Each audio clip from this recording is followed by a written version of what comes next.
Mister, hablábamos un poco de que toca romper la racha negativa en la que ha entrado el club, en un partido exigente, en un desplazamiento también muy exigente, pero un partido o superpartido clave para la segoviana. Sí, es un partido más, un partido importante con un rival que está con nosotros ahí en la zona baja y obviamente pues con muchas ganas de jugarlo, pero sabiendo que pase lo que pase no va a ser el fin del mundo y nos tenemos que intentar centrar sobre todo en hacer un buen partido y competir bien, recuperar sensaciones, que es el camino más corto pues para poder volver a ganar, está claro. Emocionalmente, ¿cómo hemos gestionado la semana? Bien, bueno, al final tienes el duelo, que hay que pasarlo cuando no ganas y pierdes partidos que bueno, tu cabeza estaban diseñados de otra manera, pues al final siempre lo pasas mal. Sobre todo a nivel de entrenador, yo no pensaba que se sufría tanto.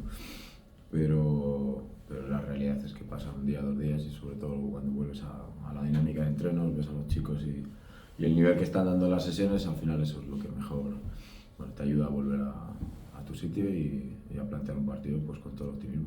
Y el entreno con este frío, ¿cómo lo hemos realizado un poco a lo largo Bueno, de la al semana? final hay que poner un poquito más de tu parte de lo que habitualmente se pone, porque las circunstancias del campo te lo exigen y también a nivel de concentración, porque bueno, hay que estar muy atentos, porque está peligroso obviamente con los hielos y el mal estado de esta época del año, pues hay que convivir con ello y bueno, al final con la gana de volver a hacerlo bien y pasar una buena semana con 4 o 5 sesiones de nivel para llegar al partido bien. Dices que no sabías que se sufría tanto como entrenador. Desde que has llegado, en realidad es tu peor racha de derrotas consecutivas. O sea, han ido las cosas en general bien. No sé qué has sentido este mes que no habías sentido antes. No, sí lo había sentido. Cuidado, por el partido de Coruso ante el Iraelda, eso para que no pasa. Eran tres. Bastante peor que esta semana, sí. Lo único que bueno, al final tú te haces una idea en tu cabeza y te gustaría que saliera todo como tú quieres y el fútbol pues no son matemáticas, está claro. Entonces al final pillas una racha mala y te afecta, está claro. Creo que lo dice Luis Enrique en su documental, que los 2 días después de una derrota son lo peor del mundo y la realidad es malo. No sé si habrá otros entrenadores que lo asuman mejor o peor, pero la realidad es que se pasa mal y tampoco creo que sea muy conveniente o fingir o decir lo contrario por lo que puedas transmitir al exterior. Al final el entrenador lo pasa mal y se sufre, lo cual no quiere decir que a los 2 días estés on fire y puedas tener capacidad para volver a motivarte, motivar a la gente y llegar al próximo partido en condiciones. La verdad es que el fútbol es así. Y bueno, por eso hablamos siempre de intentar mantenerte en un estado neutro, de no euforia sino dramas, pero aún así siempre gusta más ganar que perder. En una racha duele más la cuarta derrota que la primera. Se van acumulando. No sabría decirte. Al final, si controlas el estado de ansiedad que te generan las rachas malas, bueno, el efecto que te produce puede ser muy similar. Desde luego, al final, lo que tengo claro es que la próxima victoria está mucho más cerca cuanto más capaces seamos de mantener la tranquilidad y la normalidad, de saber que estas cosas pasan y que las rachas están, pues, y que pasan, tanto las buenas como las malas. En el cómo se hace. Parece que lo afrontas con transparencia, de bueno, oye, no hay que ocultar que pues, los 2 días después de la derrota son un trago y entiendo que así lo compartes con el grupo, pero ¿cómo se consigue en el día a día mantener esa estabilidad anímica? ¿Cómo se hace? Bueno, al final también depende un poco de las personas. Está claro que lo que transmitas y cómo enfoques tu forma de entrenar y tu forma de llevar un grupo pues es importante, pero luego al final están los chavales y sus propias cabezas. Está claro que al final si tienes un vestuario tan estable y maduro como el que tenemos, todo ayuda porque muchas veces son ellos los que te sacan de la crisis, por así decirlo, ¿no? Y del estado emocional. Al final lo ves entrenar y dices, joder, pues esto es lo que más me ayuda a mí para encontrarme bien y para volver a preparar un partido bien. Esa es la realidad y en este vestuario, por suerte, eso lo tengo ganado. ¿Cómo llega este choque contra el Barça al que ya conocemos de la primera vuelta? Bueno, es un partido precioso. Al final, pues lo hablaba creo con un compañero el otro día, no podemos perder la perspectiva y olvidarnos de lo que tenemos enfrente esta semana. No sé cuántas veces ir a la gimnástica a jugar a Barcelona contra su equipo filial, al Johan Cruyff. Al final es un hecho histórico y como tal pues tenemos que afrontarlo, que eso nos ayude también a encontrar una versión mejorada de las últimas fechas y competir bien, hacer un buen partido y bueno, ese es el camino. Al final ellos tampoco están en un momento brillante y a ver quién puede más, está claro. ¿Cuánto se parece ese Barça este Barça al que empató aquí, en un partido en el que generasteis muchísimas ocasiones, quizás fue el partido en el que más producción ofensiva has tenido en toda la temporada. Sí, en ese partido lo jugamos bastante bien, sobre todo en la segunda parte. Y con un Barça, pues a nivel de nombre es muy distinto al que no vamos a encontrar, porque han tenido altas, bajas, lesiones, bueno, un poco parecido también a nosotros. Y en ese sentido, a ver, el modelo y su ADN ellos mismos lo dicen, saben a lo que juegan y a lo que pretenden, la forma de interpretar el fútbol e intentar ganar los partidos. Y en ese sentido es un equipo técnicamente muy brillante y que le está costando, sobre todo en su estadio, sacar los partidos, y ahí es donde nosotros tenemos que buscar sus costuras para intentar hacerles daño y sobre todo defenderte de un ataque pues, con jugadores muy bien dotados. Ya entrenos completos de las incorporaciones de Céspedes y de Farrell, ¿qué valoración haces y qué estás viendo en ellos, lo que esperabas?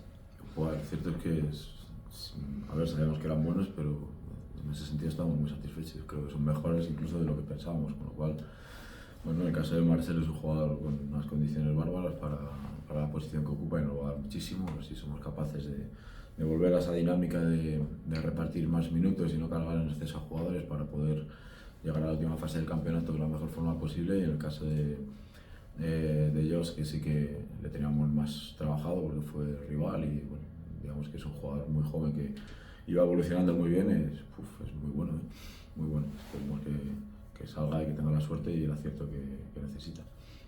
Quitando los minutos del Unión, que no se pueden analizar mucho más de lo que pasó en el partido, pero la comparación con la primera vuelta es que se te han caído los goles a favor.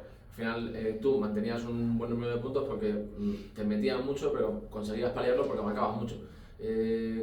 ¿Cómo se sale de la racha? ¿Subiendo los goles a favor o bajando los goles en contra? ¿Cuál es la fórmula? Bueno, vamos a intentar que las dos cosas vayan de la mano. Lo que ha pasado, sobre todo en los dos últimos partidos de casa, ha sido que a nivel de golpes, a nivel de acierto, han estado mejor los rivales. El análisis obviamente es muy somero en ese sentido, pero porque hay muchas más cosas. Sí. Pero por ejemplo la segunda parte de Tarazona el otro día, después de ver el partido y reverle, pues al final te das cuenta de que es un partido que en condiciones normales no hubieras perdido, porque tuvimos 4 o 5 jugadas pues que cuando menos una o dos podían haber acabado un gol con claridad, pero bueno, es que las rachas son eso. Entonces ahí sí que tenemos que intentar al final, y el camino es siempre el mismo. Al final el camino es intentar hacer mejores entrenos y mejores tareas y que las herramientas que los jugadores tienen en su poder para poder bueno, combatir a un rival pues sean las acertadas. Y luego hay otros factores que intervienen, está clarísimo, ¿no? Pero bueno, desde luego el camino y la intención nuestra hacer es entrenar mejor y que bueno, insistir para que Linares Portugal vuelva a llegar a una racha un poquito mejor, un resultado un poco mejor que nos haga ver el futuro a corto plazo con optimismo. A Maroto el otro día ya le vimos fino en los minutos que tuvo y bueno, a punto estuvo de marcar en un par de ocasiones. Es el Maroto ya que buscábamos, el recuperado de la lesión. No sé si estás ya contento un poco con lo que le estabas pidiendo y lo que está demostrando. Sí. Alex de hecho me pasa un poco como pasó con Gómez, ¿no? Cuando tuvo el año sublime en segunda ref, que al final mi sensación con Alex es que está mejor que cuando se lesionó.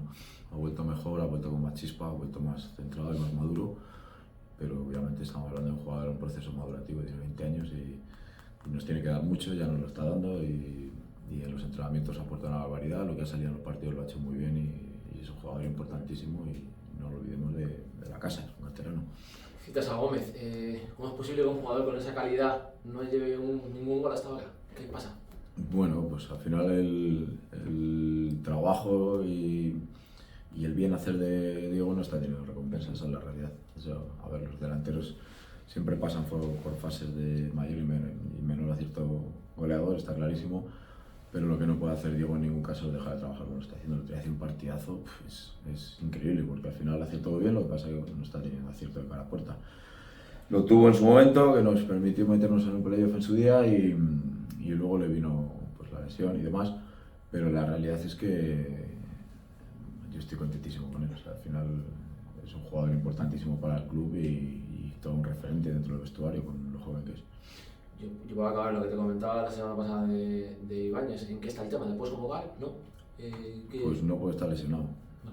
Y cuando ya tengamos la certeza de que está bien a nivel físico y demás, Pues la verdad es que no tengo nada nuevo con los nuevos, no sé, no he vuelto ni a preguntar, como está sin entrenar, está con el tobillo, no sabría en qué punto está, pero que la realidad es que tiene que salir de la lesión y a partir de ahí decidir.